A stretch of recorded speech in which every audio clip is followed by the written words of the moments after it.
আজকে আমরা আলোচনা করব আন্তর্জাতিক পুরস্কার এবং সম্মাননা নিয়ে। নোবেল পুরস্কার আমরা জানি যে ডিনামাইট আবিষ্কার নোবেল পুরস্কারের প্রবর্তক আমরা জানি আলফ্রেড নোবেল সুইডেনে ছিলেন। নোবেল পুরস্কারের মেডেলটা হচ্ছে এরকম যে প্রথম নোবেল পুরস্কার বিজয়ীদের তালিকা দেওয়া আছে। নোবেল পুরস্কার থেকে তেমন প্রশ্ন আসে না, তারপর আমরা কিছু প্রশ্ন যেগুলো খুবই গুরুত্বপূর্ণ সেগুলো আমরা দেখব। যেমন এখানে দেওয়া আছে বিশ্বের সবচেয়ে মর্যাদাকর এবং সম্মানজনক নোবেল পুরস্কার 2001 সাল থেকে 5টি বিষয় দেওয়া হতো। প্রতি বছর আনুষ্ঠানিকভাবে নোবেল পুরস্কার দেওয়া হয় 10 ডিসেম্বর। আর নোবেল পুরস্কার 6টি বিষয় আনছে 1966 সাল থেকে 1969 সাল থেকে, মানে 6টা পুরস্কার আনছে। প্রথম দিকে 5টি পুরস্কার দিত, সর্বশেষ অর্থনীতি যোগ করা হয়েছে। নোবেল পুরস্কার প্রদানকারী সংস্থা হচ্ছে 4টা, মানে প্রদানকারী সংস্থা একটা হচ্ছে পদার্থবিজ্ঞান, রসায়ন, অর্থনীতি, চিকিৎসা, সাহিত্য, শান্তিতে, এভাবে দেওয়া হয় কি। তো এখন পর্যন্ত কোনো মুসলিম নোবেল পুরস্কার পায়নি অর্থনীতিতে। রাজনীতিবিদ হয়েও সাহিত্যে নোবেল পুরস্কার পাইছে। আমরা জানি যে ব্রিটিশ প্রধানমন্ত্রী উইনস্টন চার্চিল যে 1953 সালে নোবেল পুরস্কার পান দ্য সেকেন্ড ওয়ার্ল্ড ওয়ার গ্রন্থের জন্য তিনি পান। তো দার্শনিক ও সাহিত্য পাচ্ছেন আমরা জানি যে ব্রিটেনে বার্ট্রান্ড রাসেল তিনি পেয়েছিলেন 1950 সালে। তিনি মানে সাহিত্যে পেয়েছেন। দার্শনিক কিন্তু অনেক বই লিখেছেন, অনেক ইংরেজি সাহিত্যে অনেক বই তিনি লিখেছেন, যা অনার্স মাস্টার্স আমরা ইংলিশ নিয়ে পড়লে তার বই পড়তে হয়।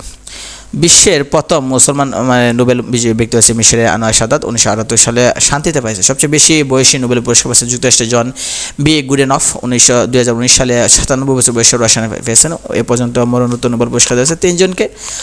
আচ্ছা, এগুলো অত দরকার নেই, আমাদের দরকার এগুলো পড়া দরকার। প্রথম এশিয়া ও বাঙালি যেগুলো দরকার আছে সেগুলো সে মানে বোল্ড করে দেওয়া আছে, মানে স্টার চিহ্ন বা এরকম হাইলাইটস করে দেওয়া আছে। যেমন প্রথম এশীয় বাঙালি হচ্ছে সাহিত্য 1913 সালে হচ্ছে রবীন্দ্রনাথ ঠাকুর। প্রথম এশীয় বিজ্ঞান হচ্ছে পদার্থ পাইছে 1930 সালে সিবি রমন।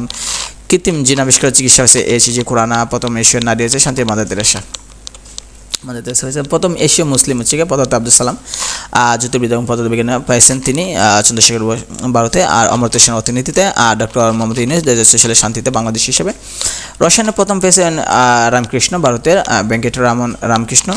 রসায়নে পেয়েছে শান্তিতে কৈলাস সত্যার্থী 2014 সালে পেয়েছেন, মানবাধিকার কর্মী হিসেবে কাজ করেছেন তিনি। সর্বকনিষ্ঠ নোবেল বিজয়ী আমরা জানি যে শান্তিতে পাইছেন মাওলানা ইউসুফজাই পাকিস্তানের 2014 সালে। আর চতুর্থ বাঙালি হিসেবে অর্থনীতিতে পেয়েছেন অভিজিৎ ব্যানার্জি ভারতের।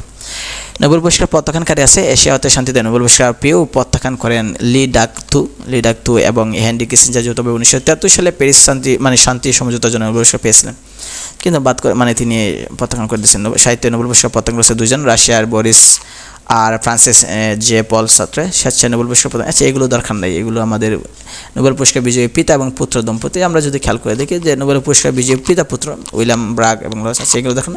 আমরা শুধু এটা দেখাতাম যে নোবেল বিজয়ী পুরস্কার দম্পতি যদি মেরি কুরি এবং পিউরি কুরি, আলবা মিডাল, গুনার মিডাল, তারা পেয়েছে কি, এগুলো তেমন দরকার নেই। নোবেল পুরস্কার বিজয়ী মুসলিম, এগুলো তেমন দরকার নেই। নোবেল পুরস্কার বিজয়ী নারী, এগুলো তেমন দরকার নেই। তবে কয়েকটি আছে যেগুলো পরীক্ষা আসে, যেমন নোবেল পুরস্কার প্রথম নারী হচ্ছে মাদাম মেরি কুরি।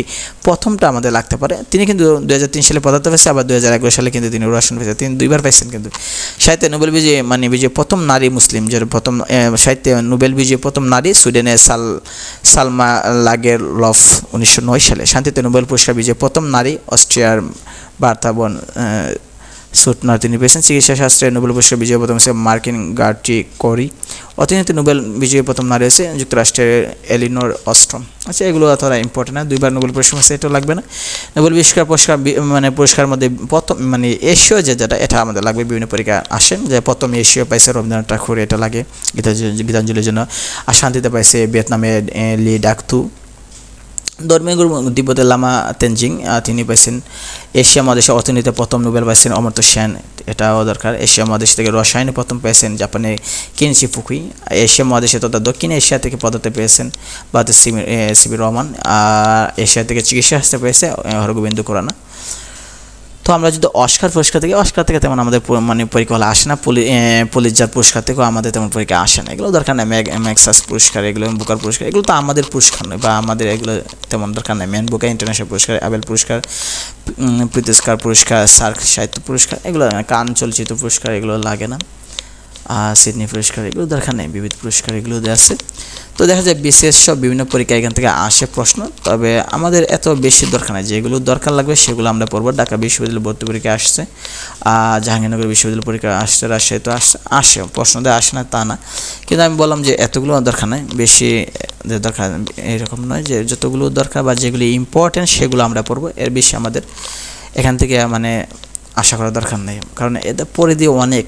আর সাধারণত এখানে যে প্রশ্নগুলো আমরা বেশি দেখি, যে আমরা বলতেছি যে আসে না আবার আসতেছে, বেশিরভাগ দেখা যায় যে সাম্প্রতিক প্রশ্ন আসে, দেখা যায় যে 2024 সালে যারা মানে পুরস্কার পাইছে তাদেরটা আসে, অথবা 2025 সালে যদি অ্যাডমিশন টেস্ট দেন তাহলে 2025 সালে মানে যেসব ব্যক্তিরা পুরস্কার পাইছে তাদের নিয়ে প্রশ্ন আসতে পারে। ওই যে মানে 2001 সালে, 2 সালে, 3 সালে, 1990 সালে, 80 সালে কে পুরস্কার পাইছে এগুলো আসে না। 10 সালে, 12 সালে, 2010, 2015, 16 সালে মানে কি পুরস্কার পাইছে এগুলো আসে না।